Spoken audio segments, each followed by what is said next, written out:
The Leica Photos app is getting more and more features. In this video, I want to look at two specific features that were added in the past year: camera setup and Leica Looks. I record this video on January 7th, 2024, and I have Leica Photos 4.3.1 installed.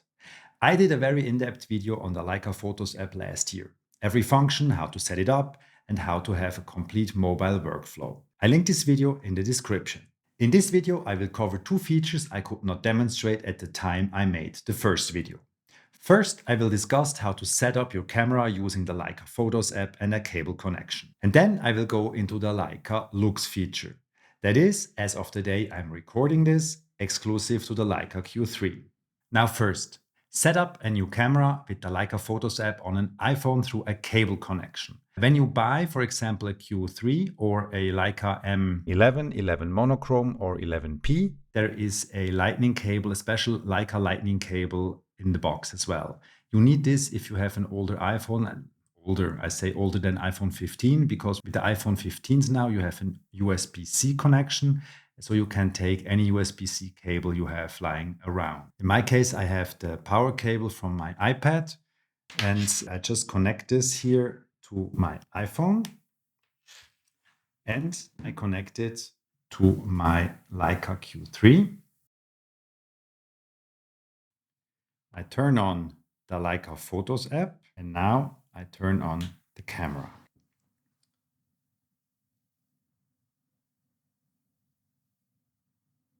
English, connect to app, in my case iOS, and now my phone immediately finds the camera. I connect it and it establishing the Bluetooth pairing, and I have to do nothing else. Now the Leica is added. I say sync data and time, so my phone and my camera have the same time zone. I turn on geotagging, of course, because when my iPhone is nearby, when I take a picture, it automatically added the geo information on my photos. I know that the cable connection is in beta status, but it works very well. Now I'm connected to the camera. You see there is an icon, an USB-C icon that shows that I'm connected to an app. And if I see this correctly, my phone is also charging my camera now. With this cable connection, I can also remote control my camera now. There's not more functionality at the moment than I explained in my other video. So if you want to go deeper, check out the other video. What I can say is that I just recently got back my SL2 from service because it was broken and they had to replace the sensor. And I got it back from Leica Germany. And I also, with the newest firmware installed, the firmware 6.0, I was able to set up my SL2 exactly the same way with the app. So that is fantastic that even older camera models now can have this camera setup with the app. So it's not only Leica M11s and Q3s, it's older. I have not checked out the Leica Q2. The Leica Q2 doesn't work at all because it has no USB-C connection. I'm sure it has to have a USB-C connection, and then it will be able to be set up this way. So the next thing I want to check out are the Leica Looks that are established new for the Leica Q3. Even though you find the Leica Looks in your camera menu settings, there are no looks installed when you first set up your camera. Why is that? It's probably because Leica wants to have the possibility to add new looks without the user needing to update the firmware. So you are able to download the Leica Looks settings through the Leica Photos app onto your Q3. When you now press here on this little icon on the left top of your phone, you come to the Leica Looks. Those are 5 looks: the contemporary look, the classic look, the blue look, the Selenium look, and the Sepia look. So to try those out, you just press on one and then you transfer it to the Leica Q3. Now we have all Leica Looks installed on my Q3, and I will head out to take some pictures. Stay tuned for an in-depth comparison of those 5 looks and also the Leica standard film styles.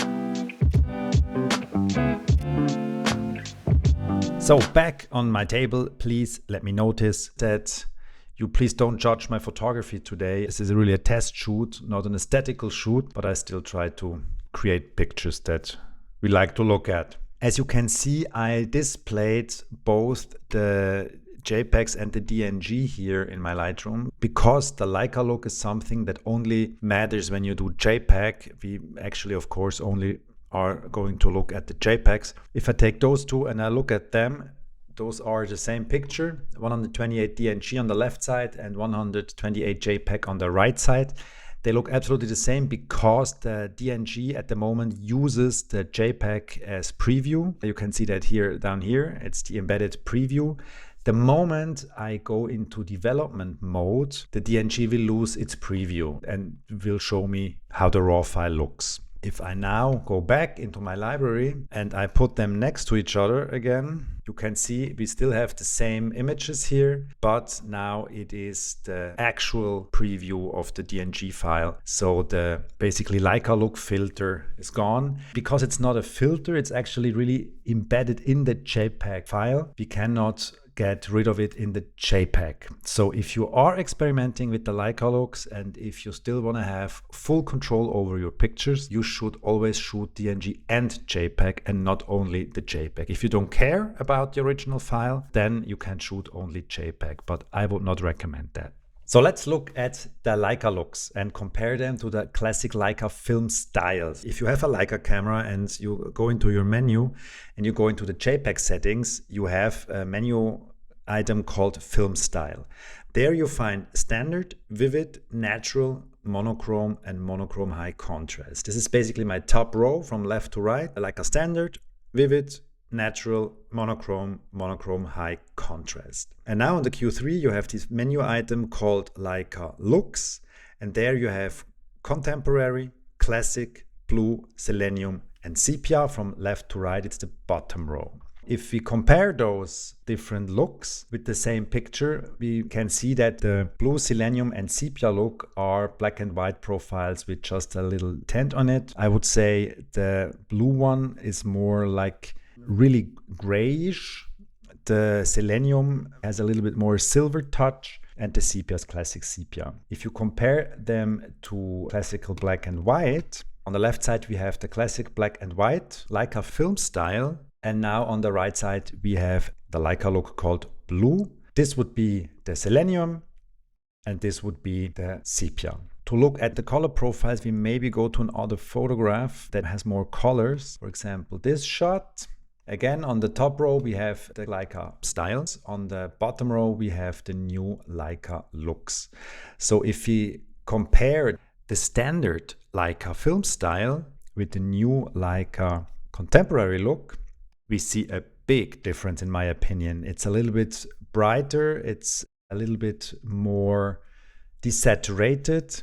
And if we now compare it with the Leica classic look on the right side, now we compare the standard Leica film style with the Leica classic look, the new one. In my opinion, it's a little bit more on the greenish yellowish side. The blue is actually completely gone in the sky. Also a little bit brighter, I would say. If we compare now the new contemporary look with the classic look, we have on the left side, we have the contemporary look. On the right side, we have the classic look. So the contemporary look is a little bit closer to the natural Leica film style, I would say, because there's the blue is still here. If you compare skin tones, unfortunately, I only had me as a model. I only did the new Leica looks. So interesting would be the two color looks to compare those. The skin, I think it's a little bit different. So I would say the contemporary look is much more flattering. The Leica classic look is harder, not really good for skin tones. And for an older skin like mine,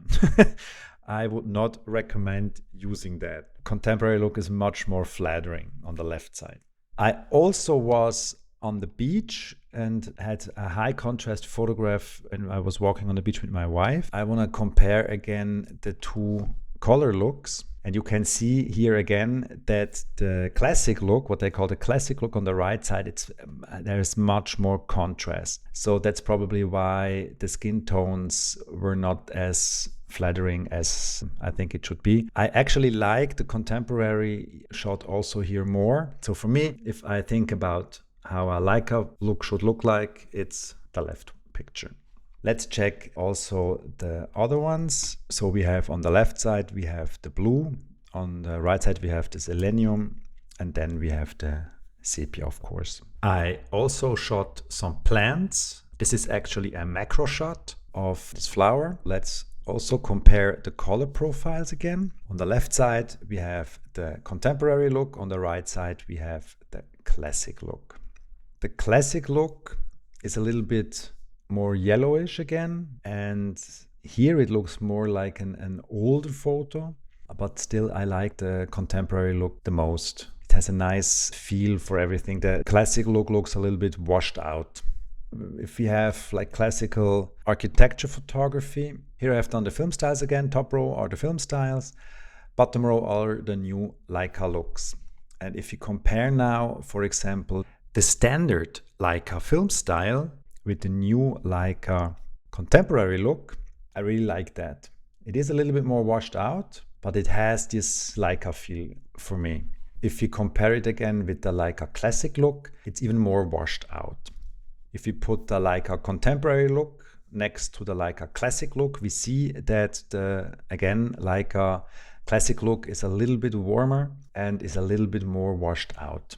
So I really like the Leica contemporary look. When we go and compare the black and whites again, on the left side we have the blue, on the right side we have the Selenium now, and of course the Sepia, and now on the left side. One thing I want to mention towards the end now is that I was not able to find information in the metadata that can be displayed by Lightroom which profile I was using. It's not, I couldn't find it. Maybe if you know where to find it or how to make it visible within Lightroom, please put it in the comments. The only way actually to find it is through the Leica Photos app. There you can see the Leica looks. There are displayed, but not the standard film looks. Those only you can see when you look through the pictures on your camera. So if you press play on your camera and you make all the information visible, then you can see which film look or Leica look you used when taking the picture. These are the 5 Leica looks available as of today. I'm sure Leica will introduce more looks in the future that we will be able to install through the Leica Photos app on our Q3s.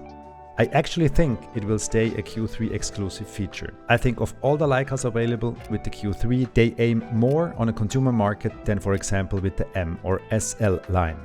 Maybe they will introduce the Leica Looks feature on future D-Lux or V-Lux cameras, or if they reintroduce the TL or CL line.